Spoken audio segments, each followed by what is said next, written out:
Good morning. Uh, Taking up the second part of the Airing Planet Green Movement's role.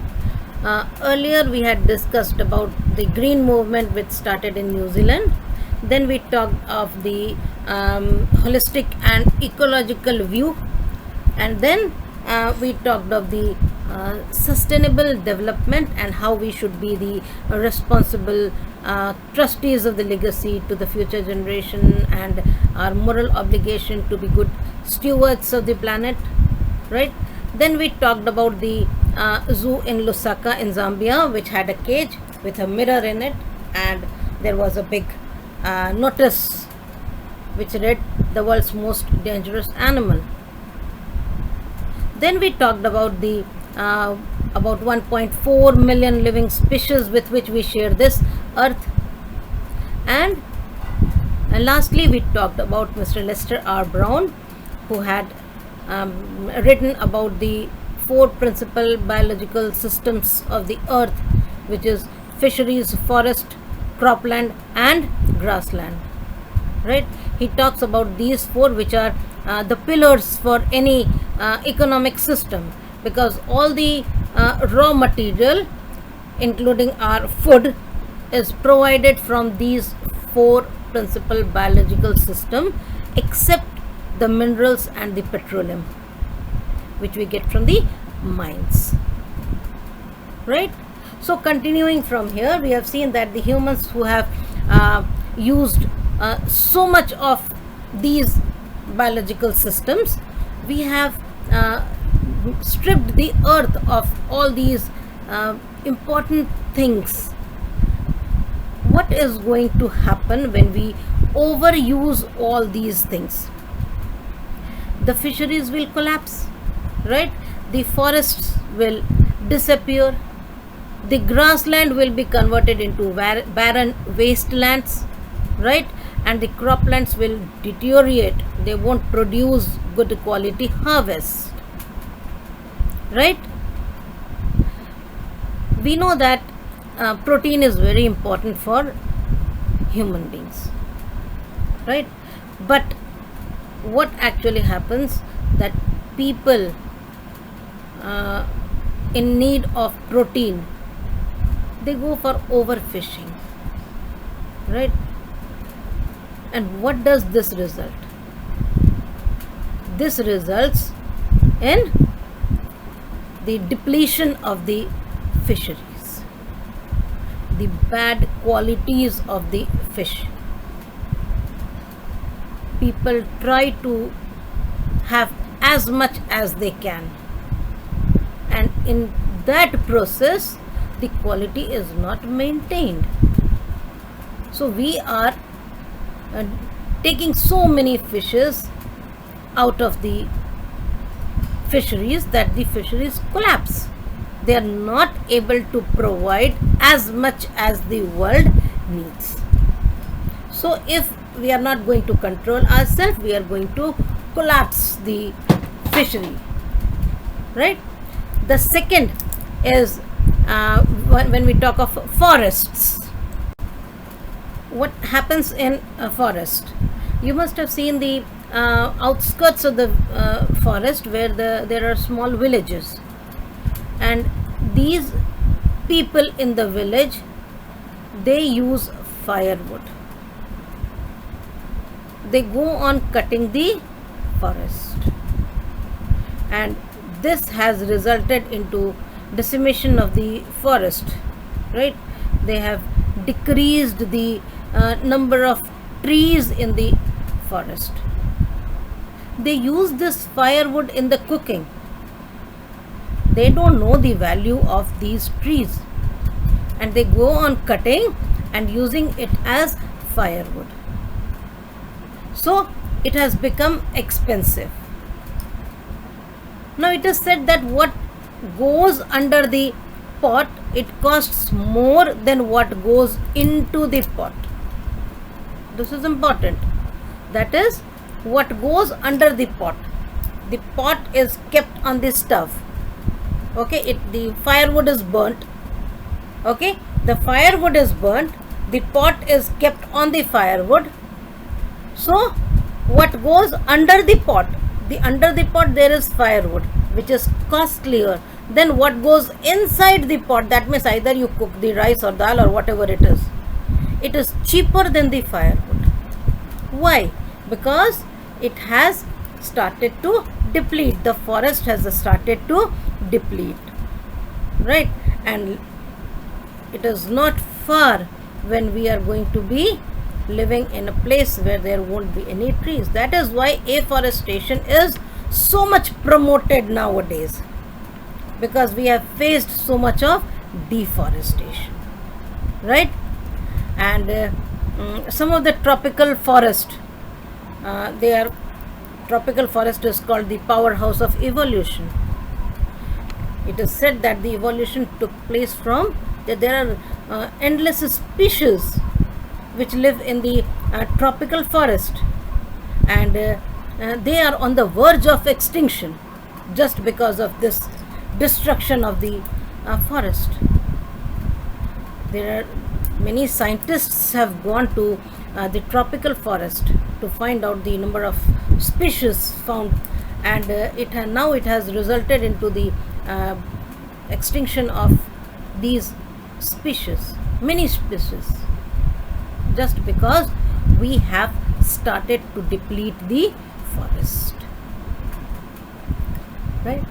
So what will happen if we go on cutting the trees? Definitely there won't be any rain, and if there is no rain, as I told earlier, if there is no rain, there would be desert. So it is said that forests precede mankind, whereas the desert follow. First there was forest, then came human beings, and we started cutting the trees and making it barren, and later resulting into the deserts, right? Okay, so it is in a report, it is said that the tropical forest, world's ancient patronymy of tropical forest, is eroding at the rate of 40 to 50 million acres a year. Okay, that means how much we are cutting the trees. If we go on cutting like this, definitely we are going to finish off the tropical forest. The second important thing about cropland: for the crops to grow, we need fertilizers. You must have seen the artificial fertilizers which are used by the farmers. Two things: fertilizers and pesticides. Both are harmful for the field, for the cropland. The best manure is the cow dung.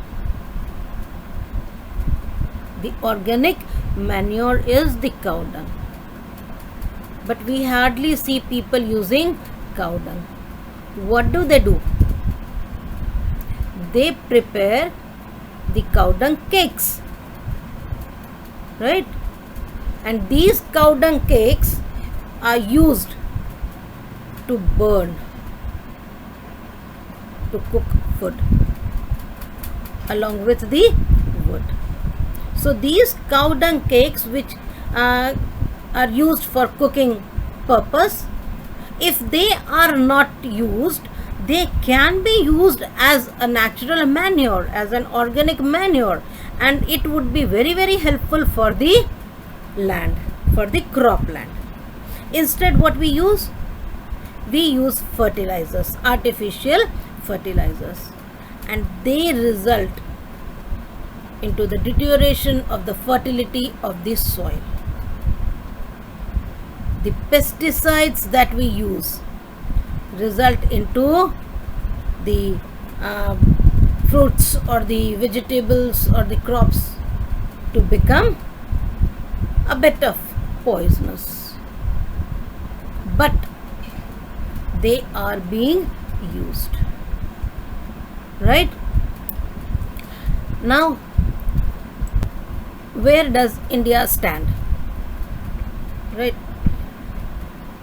there is an Article 48A of the Indian Constitution which provides that the state shall endeavor to protect and improve the environment and to safeguard the forests and wildlife of the country. It is the duty of the state, it is the duty of the government to protect the forest and improve the environment. But later in the same sentence, the author says, but what happens in India? The fact is, laws are never respected nor enforced in India. When the law is made, before we use it, there are people who know how to find the exceptions to the law. We don't follow the law, neither it is enforced. He has given the example of casteism or the untouchability, right, which is bonded labor, which is abolished, the child marriage and all those things. All these things are abolished. But don't we see it in our surrounding? Yes, we see it. That means laws are not strictly enforced. They are not followed by the people. We are very, very liberal in following the laws. You can see in today's condition also. With the spread of coronavirus, the laws have been made. You can't go out of the house. But we see so many people outside their house. Mask is compulsory, but very few people wear the mask. So, laws are made, but they are hardly followed by the people. So, there was a law which was made where the government was responsible for taking care of the environment, but it is never followed, right? So, it is estimated, there is a report of the parliament which highlights the near catastrophic depletion of India's forest, right? And it is we are going on losing the forest, and literally there would be a time when we are going to be virtually treeless. Okay, the loss of forest is estimated to be 8 times the rate indicated by the government statistics. What government has given is 3.7 million acres a year, but these are only for the government statistics. It is 8 times more than that, right? The view from the space, the satellite and the aerial photography which was conducted by the United Nations, it warns that the environment has deteriorated so badly that it is critical in almost 88 countries which were investigated by United Nations. The situation was worse than what had been expected, right? So now it is high time that we rise, that we take up this issue to be the most important issue, right? Now you can imagine Nani Palkhiwala raised this issue in 1994, right? Okay, 26 years back. 26 years later, still we have the same problem. Still we are facing the same situation. So what we have to do is, we have to take up this situation very seriously, and taking this issue very seriously, it should be our prime concern. As a human being, as a guardian of this planet, we should take care of everything, right? Now from environment, the topic shifts to overpopulation. which is one of the major factors which influence the deterioration of the health of the earth. Because as we had discussed, population is one of the most important factor which results in the depletion of the resources. The more number of people, the more requirement, the more use of resources. So overpopulation is one of the most important criteria which affects the ill health of the earth, right? So this also is discussed by the author here. It is said that it took more than 1 million years to reach the first billion population. We can say around 2 million years. Around 2 million years the population reached to 1 billion, and then in another 100 years it became another billion, right? Okay, and now from 1800 to 1900 to 2000, in this decade, as this was written in 1994, he has estimated that in the 20th century it will be 5.7 billion. Now at present in the 21st century, in 2020 it is 7.8 billion. You can imagine the rise in the population, how drastically the graph has risen. Okay, the first 2 million years it rose very steadily, these, okay, and then in it reached to about 1 million, and then in 100 years it reached another billion, that means 2 billion, and then 5.7 billion, and then 7.8 billion. See the graph rising. Okay, so he says that the population is going to rise drastically. And what should be done? He writes a phrase which is very, very important. He says fertility falls as income rise, education spreads, and health improves. The important thing here, he says, is education. If it spreads, the people are educated, their income increases as they earn more money, and if they earn more money and they are educated, it is definitely going to affect their health. So their health is going to improve, and if their health is going to improve, fertility falls. Right, now we take it in a reverse manner. Fertility falls as income rises. Okay, when we have seen poor people having more and more children.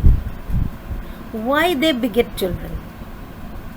Because poor people think that the more number of hands, the more number of workers, the more money that they earn. Right? So poor people beget more and more children. The more number of children, the poor health of the mother, the poor health of the children.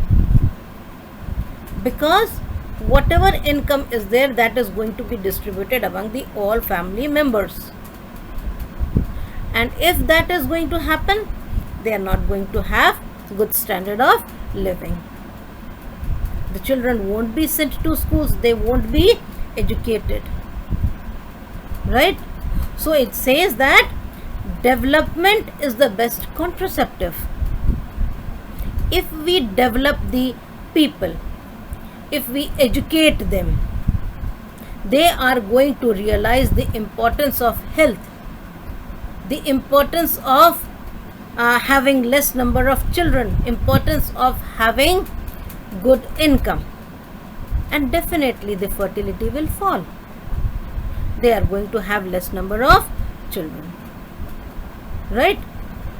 We can't sterilize them like cattle, but they have to be told what is the importance of having less children. So whether accept more and more children, or and live in the perpetuation of poverty, or be educated, have higher income with less children. So they have to be given the choice of having more children and poverty, with the other aspect of less children and developed family, healthy family. So this should be told to the people. This should be enforced by the people, right? The population of India is more than the entire population of Africa and South America put together. You can imagine how the population of India is rising, and this is a very major issue of concern. If we take this as a major issue, we will be able to raise the standard of the people.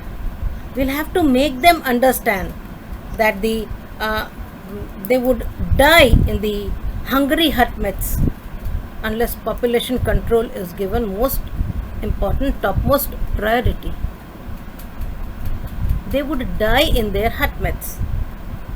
They won't be able to have a good life. So population control should be given the topmost priority, so that we can protect the earth, right?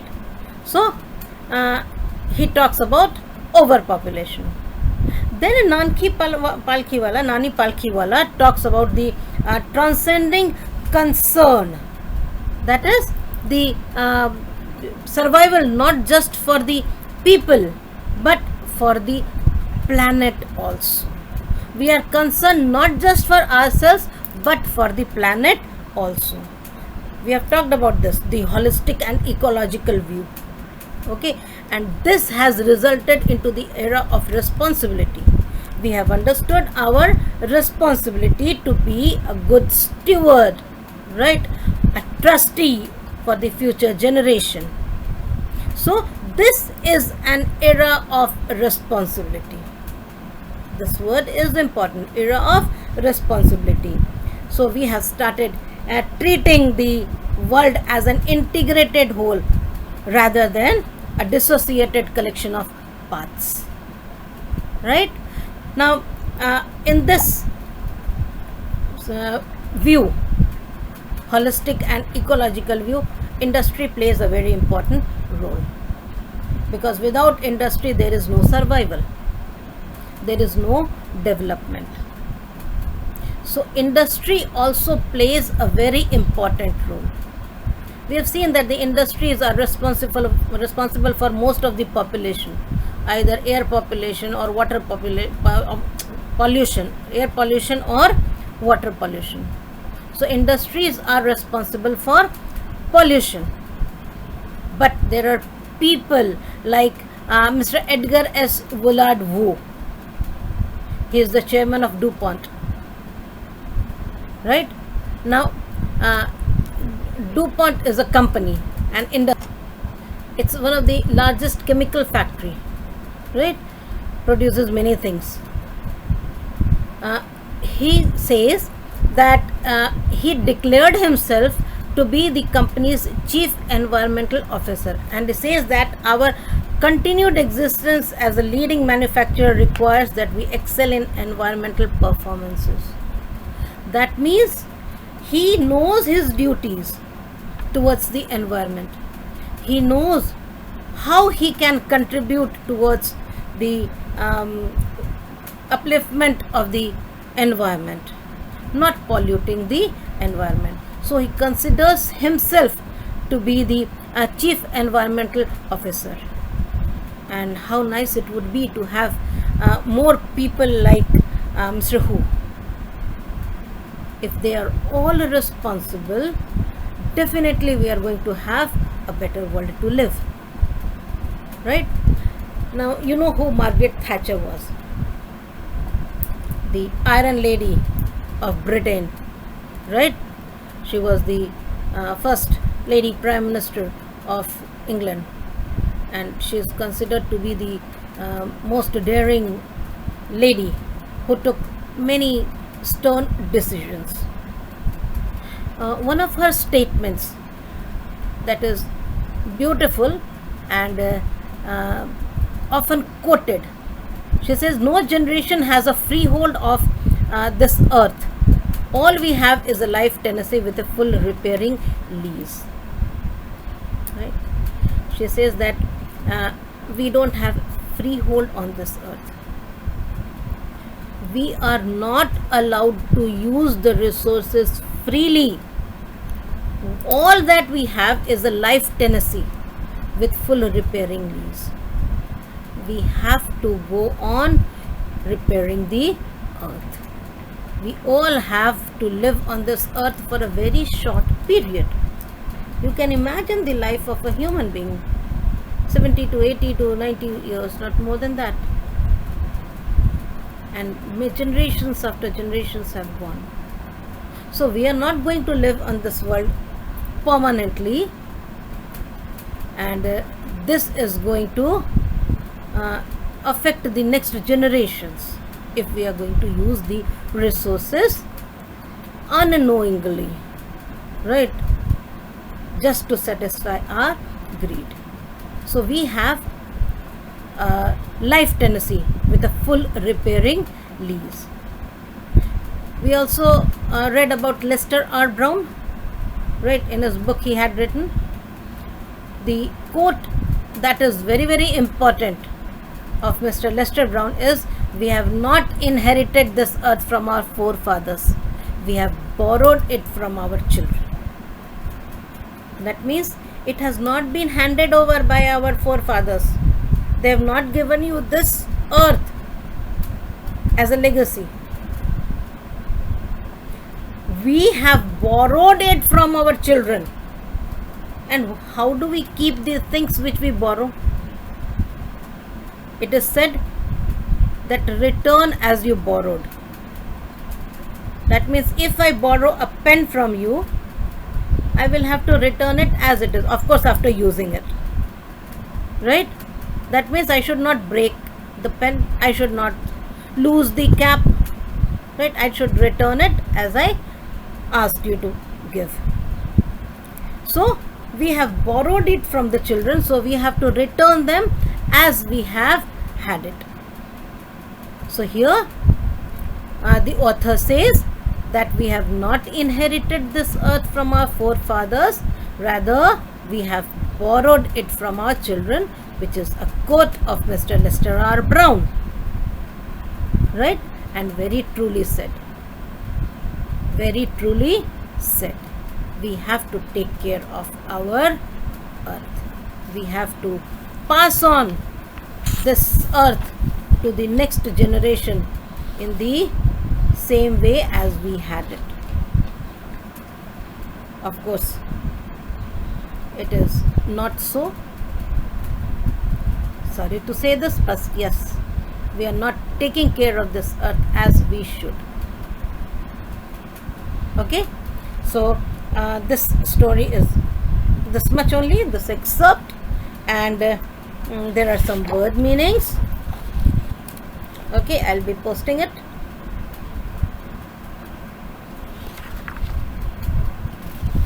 More word meanings, right? There are some important phrases also. You will find holistic and ecological view, right? Okay, metabolic needs. Metabolic needs, two important phrases.